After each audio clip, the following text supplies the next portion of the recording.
All right. Sorry for the technical difficulties. Like I say, man, if it's one thing, if it's not one thing, it's another. Um, Actually, today has been pretty much a great day. I'm on both YouTube and before I get into my spiel, I just lost my notebook that I took notes from the hearing I went to, which was about education and the effects of education being affected by war, which simultaneously someone mentioned in the hearing between the senators and the people that the senators were basically going back and forth with. It's a Cold War going on with China and United States of America, and it's basically happened here and probably happening in China, and it basically started from I'm gonna just put it like this: when the capital is in China for the whole continent, pretty much China is one of the most famous parts of Asia. They do dealings with all type of people, all type of races, but they do stick to their guns by starting at home first for the most part, and that is due to the fact that they were taken advantage of early on, like most countries was by the Europeans and whoever was trying to take over a land that was already being monitored, being utilized by a group of people. Now everything's been patched. The thing that was going on today in the hearing was that the America has an issue with basically China being so far advanced in technology, and they were I came in 10 minutes late because I was running late, but basically when I got in, they were discussing um the fact that they were so far ahead, and they also are teaching that they're sending people from China over to America to learn what we're doing and leaving and going back, which is what they were told to do in their countries, as far as being high level educators and also being high level people as far as being able to protect themselves and being able to utilize being this supposedly supposed to be a free country, which is you know all signs point to what I was saying. Somebody mentioned it. It was basically a cold war going on between those two, and it's mostly about it's a lot of posturing going on because like I said, they come here with certain. They don't come here poor, but the thing is, when you are so used to being, and I'm saying I'm not saying it's just the white supremacist groups and the people that call themselves being in charge, because when I go in there, there's nothing but white males speaking from high up. This is me being in Washington D.C. Not saying it's a good or bad thing, but their time is coming, and they want the people that they want, their underlings that they want to take the realm, the stuff that the tactics that they have used to stay in power, their underlings are not going to be able to use those tactics. And there are a lot of them are they're not uneducated probably because a lot of them go to college, but they're unqualified because they don't have the drive and they don't have the discipline to do the job. And that comes in where there are so many people that have, like, I haven't got my degree yet, but I know several people with degrees, and that doesn't stop my intellectual abilities. You know what I'm saying? The stuff that was going on when I was in that hearing, I don't know, I'm not going to speak too much into, hot air. When I call high air, I mean like some kind of, telepathic abilities people have. The stuff that was being done is very powerful, far especially when it comes to me. And I don't think my story of what I have to say to the world is finished, especially if I leave this country. Now, what I'm trying to do is make sure my family, you know, whether they like it or not, take advantage of my abilities as far as speaking, as far as putting them in position. And some of them probably didn't understand that when we were younger, but hopefully they take trying to take command of what's going to happen if they get on. I'm here. I mean, I wish more of them came down with me or even seen the vision that I had when I was younger, a little bit younger. But it's still gonna happen. N- to cut myself off, to go to finish going into details because it's not one of my shows where I tap to and this is gonna get right down to it because I had a lot of issues, with the computer and it's shortening up my time. I'm not trying to be here all day. It's snowing outside, snowing and raining at the same time. But we're gonna do a show tomorrow, so and we're gonna go. And there's not nothing going on in the office tomorrow. It's in the office, so I'm not going down there tomorrow. That's more of my, if I had an endpoint of being a actual having a position in America as far as politics, that would be my end position because I could do that all day. You know what I'm saying? That reminds me of what made me love politics when I was of age, when I was a teenager. That was right up my alleyway. And the people that are my age, they're a bunch of fast talkers, and they're not prepared for what I'm gonna do to them when it's my turn to come up there and tell what it is and what it ain't, and then them, me going back and forth, talking about the policies, which my goal is to definitely dismantle a lot of those policies, if not 90% of them, because if you realize what the Constitution is, it's a bunch of people that did not go by the rule of the law. They're going right back into it. But the notebook I had, I lost it. I didn't lose it. I actually looked. It's only two places. I went to the bathroom when I went to go get some Wendy's today, but I was in the Union, the Union Center, which is where everybody travel in and out from Amtrak and train and bus. And if somebody picked it up, they got one piece of paper that I need that's mine. Hopefully, I could go back tomorrow, and in the morning and see if they got it. It's either somebody picked it up and walked out, but that's not my first piece of paper. That I'm glad all the stuff that I have for my daughter was concealed basically in my butt bag, but I had my notebook out because I was taking notes. And there's so many people. Look, I talk about pocket watching, and I'm sorry I'm getting off topic because this is a very important show still for our education. I talk about pocket watching, but people have literally watched. They know what my real money making ability is. It's writing. So when I write notes, I'm deciphering everything that these people do.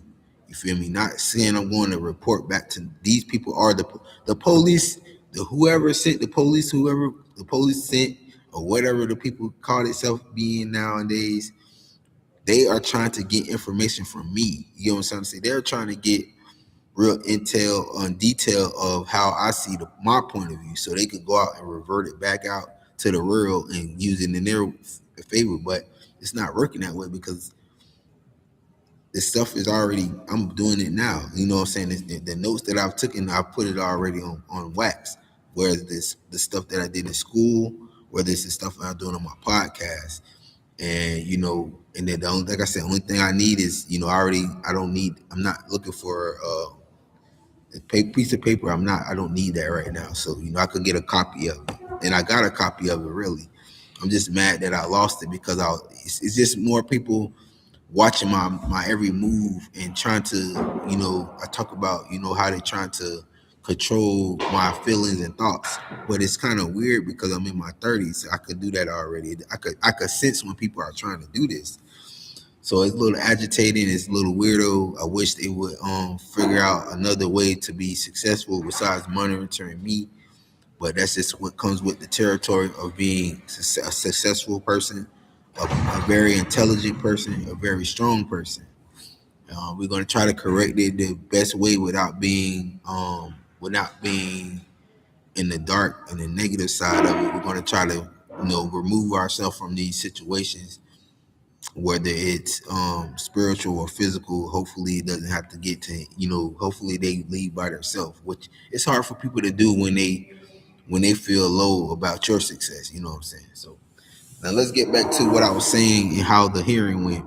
So I get in there. I went right in. Um, I forgot. I don't know who the chairman of the education, but basically what I figured out, I came to grips is they're mixing the problem. This is what happened. The reason why there's an issue with China in 2026, the overall issue, is because they're combining war.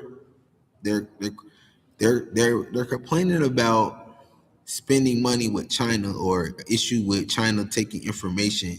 And when China helps America, they feel like this was said from one of the senators or the chairman, whichever one it was. They probably all senators.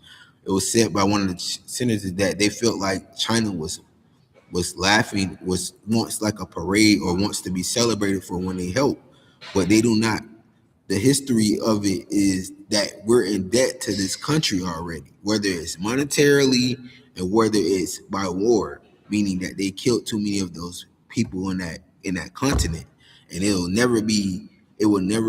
And this is me speaking because I live in America. You know what I'm saying? I don't want no issue with these people, which I probably, being the fact that they put us on the front line, being the fact that they try to weaken us mentally and physically, we're always in the line, we're always caught in the crossfire of a war between. And sometimes, and a lot of the times, when it comes down to money, the people pay their way out of it and still try to blame people that was innocent bystanders, which basically what happens when you go to China and you do innocent bystander type of situations when you started these wars in the early 1900s and stuff in the late 1800s and all this stuff that happened. They want they lick back. But you got to realize the people that they're making so many deals with have stolen from us to pay them, and it's so big it's hard to even go against them and try to not to flatline us when they come over here with so much leverage. So they're doing a good job without, they're doing their best. I could say, what I'm saying, they're doing what they can, and this is not the only continent and country that we've done this to. So we have multiple people that do not like how things are. You know what I'm saying? Even when it comes to them being in an advantage when they get here. I seen the stuff that I seen leaving the hall after I ate my lunch. The Asian people, they don't walk. They might have a couple Caucasian friends. They definitely don't operate. Let's put it like this: they slander black beings in America already so much in Asia that they do not cooperate or work with us. The only thing they're gonna do is buy. We could buy from their stores, and we could buy food from their restaurants. They do their dealings with white Caucasians, white Americans, and that's where they keep messing up it because we're the ones they need to help more than anything. So, and I'm not saying that in a way of being selfish. I'm saying that in a way so they could feel like they could obtain real, can have real control. Because what end up happening when they get situated and settled, the white people stop coming to those establishments. The white people stop going on those agreements that they said, and they sell them a fairy tale, free country, free this, but their children are still taught that, the propaganda that was taught on TV is still being taught in those households. But if you come to an African American household, we don't even have these discussions about Asia. We don't even, for unless you're in the army, unless you was just trained and manipulated to go against Asia. 9 times out of 10, we're not going. 8 times out of 10, we're not going against Asian people or any other country. We're usually stuck in Pettyville, going against each other, having crab in the bucket mentality, and that's where stuff is confusion that in that from that standpoint. I'm having issue just being in Washington D.C. Somebody done gave somebody a couple crumbs, and everybody want to go do all this manipulation, pocket watching, book watching, any movement watching. What I'm saying, it's kind of weird because they could have this breakout. They could literally come up and approach me and start their own relationships with me, and it might be such a big thing, and we won't need these middleman type of situations anymore. And that's how I look at it. But yeah, let's get right back on topic. What was being discussed. Okay, then the last name was Strickland. Okay, this guy, I don't know what his position is in the political world. He's pretty, he's not, he's probably older than me, but I talk about these people that they propped up that probably started off very fast. I have somebody, let's put it like this. When I was in debate team in 10th grade, when I started debate team in 10th grade, there was a guy that I was talking about. It's probably my third time. I referenced this guy because he was picked by our teacher to be, I'm talking about he probably had just got his position or was just finna get his position when I got there. And he got his position. It's probably like the top debater on the class or whatever, the most intelligent. I don't know what the heck it was called in the class. It was more than one class, by the way. So he got that position. But when I came, I posed as a threat because I was I was well versed in spoken already, not meaning like I know every law in the law book that he knew, but we were in the practicing of making actual, we were assimilating changing the law. So you changing the way you were thinking about it, you was trying to go off what the forefathers and the blah blah blah and the incorrect way of thinking, meaning you think white supremacists in whatever community that's you deem as white, still white, was supposed to be, the numero uno, or the one that had the most sense about changing things for the better of everybody, which is what political warfare is. And this guy is at the highest level now. I'm talking about real world, full grown adults. Me being in the room, being able to cipher every weakness in his game, as far as him debating, as far as him stating his case to what we're discussing right now at hand. And the discussion was about, basically, he was crisscrossing between why we're talking about war with the budget of education. And it was basically very specific on China in the education. And it's stuff that I was just mentioning. Now, when he mentioned something about a bomb threat in his details, you come in here, as the person that's going to change. You come in here as the person on America's side, because China is not going to be their third person in anyways. Whoever makes the most sense, that's where they're going. So when you mention, and you're fully on America's side, no, actually he ended up double talking, because he was on America's side, then he ended up being on China's side at the end of the discussion. And that's where he messed up at, because his first intro, or his sequence of what he was discussing and speaking on, was so outrageous when he mentioned bomb and them, and basically they feel like the bombs and the war and the stuff that they're creating for, battle, which it might not even be for America, but that's where the competition level at. That's who, when you do the Olympics, if you were taught, the Olympics is important because we're competing against top countries, and China is always one. They usually finish no less than third place in medals, so they're competing with us at all times. Now this gets serious when you come to war. So the fact that we're so far behind in the technology standpoint, we feel like they're a threat, but they already have infiltrated at such a great level. And I'm just being honest about it. They're not really evil people, but you have already done them. You started off being evil to them, so that's why they had to. That's why they have to continue to prepare. They can never stop preparing for America, because America has started with them first, and that's probably any strong powered country that we have in this world. Since some people already got deals with America. After they lose the war, they either go even worse into, getting back to the top. Hence what they're trying to do over there in Iran. But we're not going to get into that. This is what I was talking about in the hearing. So he ended up spinning back at the end. That's when he lost the discussion, was when he brought that weak point up. You can't bring that up talking about education with China, because China they don't make terrible deals. America's one of the guns. Look, when they need somebody to go crash, they're gonna call America. China will.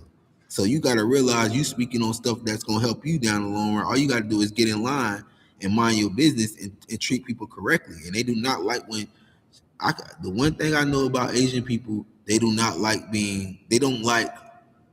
I ain't saying nobody's perfect, and nobody. When it comes to protect your country, you might have to do misinformation. You might not tell the truth right away. You got to figure out the truth, from the underworld, whatnot, how it goes. It's always like that in every part. So what I would say is their culture, they do not, they don't, they try their best, especially the regular, not the people that's in the army, not the people that's in politics, but the people that, honors the tradition in Asia. For 9 times out of 10, They don't want to be combative. They don't want to be at war. They don't want the danger of people coming to mess up their country.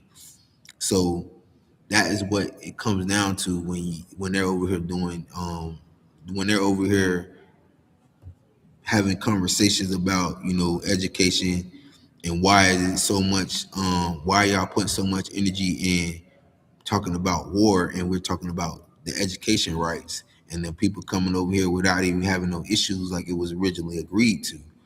And why did y'all lie about who's bad and who's good? Because we ended up working with y'all, and y'all seem like the worst people to work with. And this been going on generation, century after century. And that's what the discussion was about, pretty much from the gist of it. Now, what I have to tell, the thing I have an issue with America and the people that's in these chairman positions, and we call and people agreeing to let some of these people talk at the hearings. It's an embarrassment because what the guy was talking about, his main topic that he wanted to get spoken on, whether it's to all the senators that's in the building, was that he still wants control over building educational facilities. And all his crisscross talking, I can't go bar for bar with what he was saying. I did not understand what he was talking about because all it sounded like was that he stole so much money and he don't know how to tell people he stole this amount of money and basically pocketed it. And basically when his purpose was what his purpose was when he was young and vibrant, he's lost focus. You know what I'm saying? That's what it seemed like. He's lost focus. He wasn't as strong on his points. He didn't have a very stern answer for what he had going on. And he was the biggest, weakest link to me today, when I heard him talking at the hearing. Now, Mr. Daley, I think he's a senator as well. He did a pretty good job of, dousing a lot of fires for America. But like I said, China didn't speak. They had like one spokesperson. He left after that guy butchered what he was supposed to say and how he was supposed to approach the situation. Because you got to be a little bit more when you're at home. This is what I learned as a coach playing football. When you're at home, especially in the beginning, you treat the opposers with respect. You know what I'm saying? Especially in preparation. The most respect is when you use preparation. And then when they get to your home field base, you got to give them all the necessary things they need to compete. That's the number one thing America do not do. They don't do it in education. They not doing it in war, and that's why we have one of the worst reputations as far as being trusted. And it might sound like I'm dissing right now, but I talk all the time about the respect that my grandfathers have in the workforce, on the United States Army field, and when it comes to community outreach. There's no lack of respect there. We don't, and then if you ask anybody that I ever coached or helped, it's the same thing when you're dealing with me. I won so many times at a young age, as an assistant coach, as a, whatever volunteer, whatever it may be, I've won. And as a player, I could have easily took a position. I was never the back of the line type of guy, but I did a lot of sacrificing my athletic abilities to work in the trenches, to work in the middle of the biggest task, which is to protect. And and that's me playing football. That's me playing defense. Um, I don't look at it. You gotta have a team mentality when it's this big, and that's what I'm gonna speak on. Now, like I said, Mr. Daly, I'm gonna speak on him. Then I'm gonna end it. He did a pretty good job. A lot of the time, they start crisscross talking him because it's like when you want to speak truthfully, you get bombarded a lot of the times. And I seen that. This is me seeing him in person. I see that a lot when I see him on like C-SPAN or CNN when he speaks, even on when he does the little clips when he's on Morning Joe or whoever he's talking to on those little debates topics.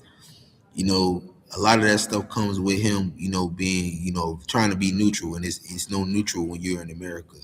There's so much cross as dark behind energy behind being these positions, but you have to reach out to people like me of color and not be intimidated by change.